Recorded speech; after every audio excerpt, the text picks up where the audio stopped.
Boleh. Barulah kumpul. Harus kasih ini, kasih aja pegang nih. Mana mas? Ada aja kwitansi isinya pak.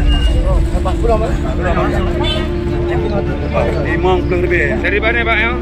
Dari Bulu. Nyo, lu pegangnya. Dari kampung Tablang ah. Ya dari kampung Tablang. Ada. Ya. Nanti orang itu. Ini dia.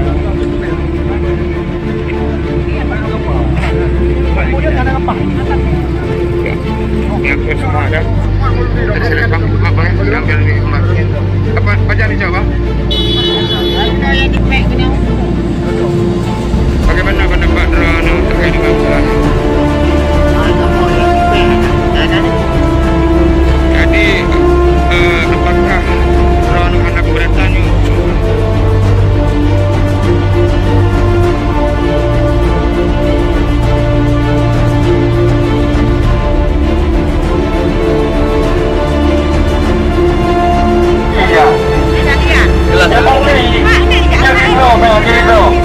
Sebelum sampai kerja resminya, anaknya berhak awalnya kena jual mobil. Mana tu? Kau tahu? Ada tanggung jawab kan? Mana ada buah dia?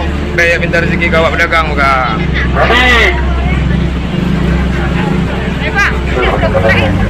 Anak kamu naik no. Ayo urut berjambret itu. Nyo tu perlu diri dia. Ingat kan? Bagi Madinah tu. Ayo urut berjambret.